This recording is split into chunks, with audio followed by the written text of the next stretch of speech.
माननीय बाळासाहेब ठाकरे हरिद्रा हळद संशोधन व प्रशिक्षण केंद्र वसमत येथे शेततळ्याची निर्मिती करण्यात आली. हे सामूहिक शेततळे जवळजवळ 44 metre by 44 metre by 5.75 metre खोल अशा आकाराचे असून या संशोधन केंद्रावर पाण्याची कुठलीही पुरेशी व्यवस्था नसल्यामुळे ह्या सामूहिक शेततळ्याच्या निर्मिती करण्याचं काम हाती घेण्यात आलं. संशोधन केंद्राचे सन्माननीय अध्यक्ष माननीय हेमंत भाऊ पाटील यांच्या सूचनेनुसार या संशोधन केंद्रावर या शेततळ्याची निर्मिती करण्याचं काम हाती घेण्यात आलं. या केंद्राचे व्यवस्थापकीय संचालक यांच्याही मार्गदर्शनाखाली क्षेत्रीय कर्मचारी आणि संशोधन केंद्रावरील अधिकारी कर्मचाऱ्यांच्या मार्गदर्शनाखाली या कामाला सुरुवात करण्यात आली. या शेततळ्याचं काम खोदकाम करून त्या शेततळ्यामध्ये पाण्याची साठवण करण्याच्या दृष्टीनं आणखी एक चांगला प्रयत्न या ठिकाणी करण्यात आला.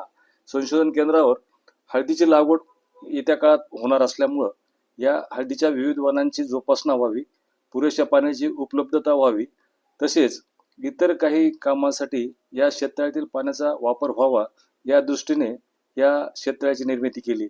आपण पाहिलं तर या शेततळ्याची एकूण पाणी साठवण करण्याची क्षमता ही जवळजवळ 1,25,00,000 लिटरची आहे आणि या माध्यमातून मोठा मुबलक पाणीसाठा या शेततळ्याच्या माध्यमातून उपलब्ध होणार आहे. शेततळ्याच्या बरोबरच या संशोधन केंद्रावर 2 विंधन विहिरीचे काम हाती घेण्यात आले. या विंधन विहिरीला पाणी उपलब्ध आहे, परंतु पुरेसं प्रेशर या पाण्याला मिळत नसल्यामुळं या विंधन विहिरीचं पाणी या शेततळ्यामध्ये साठवण्यासाठी त्या दृष्टीनं ह्या शेततळ्याची निर्मिती करण्यात आलेली आहे. त्याचबरोबर जे पावसाचं पाणी पडते ते पावसाचं पाणी एकत्रित जमा करून ते एका नालीद्वारे शेततळ्याला लागून असलेल्या विहिरीमध्ये या पाण्याचा साठा करून त्याही पाण्याची उपलब्धता आपल्याला या शेततळ्यामध्ये पाणी साठवण करण्यासाठी करण्यात येणार आहे. आपण बघितलंय की हे सामूहिक शेततळ प्लास्टिक आच्छादनाचं आहे.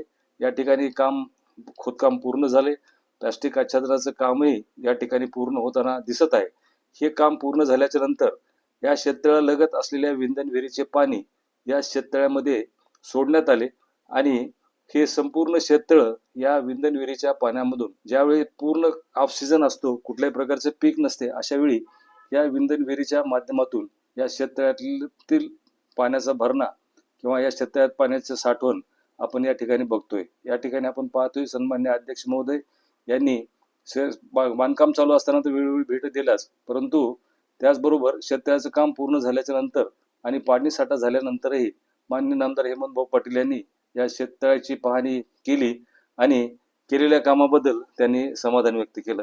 या शेततळ्याच्या पाण्याची उपसा करण्यासाठी एक 5 HP ची मोटर आणि त्याला असा हा फ्लोटर, मँगो फ्लोटर याला म्हणतो आपण, असा फ्लोटर आपण लावण्यात आला आणि या माध्यमातून पाण्याचा उपसा इलेक्ट्रिक मोटर 5 HP ची आहे त्या माध्यमातून करण्यात आला.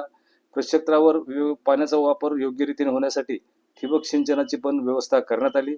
या ठिबक सिंचनाच्या माध्यमातून हळद पिकासाठी पाणी देण्यासाठी हे आपण सर्व पाणी वापरतो. त्यामुळे काटेकोर पाण्याचा वापर होऊन कमीत कमी पाण्यामध्ये हे हळदीचं पीक घेता येईल या दृष्टीनं या ठिकाणी आपण तसे प्रयत्न केलेत आणि ठिबकची व्यवस्था पण त्या ठिकाणी केली. पहिल्या वर्षी आपण पाहतोय की जवळजवळ 44 प्रकारचे वाण आपण हळदीच्या ठिकाणी लावलेले होते आणि या सर्व 44 वाणांना आपण या माध्यमातून सिंचनाची व्यवस्था करून ही सगळी जोपासना केली आहे.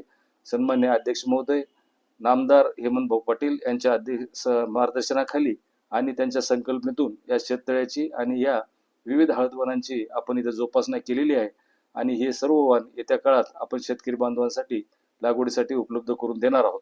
आणि त्याचबरोबर जे वाण चांगले आहेत, शेतकऱ्यांच्या म्हणजे उत्पन्न चांगले देतील अशाच वाणाची आपण या पुढील काळामध्ये शेतकऱ्यांना बेण्याचं वितरण करणार आहोत.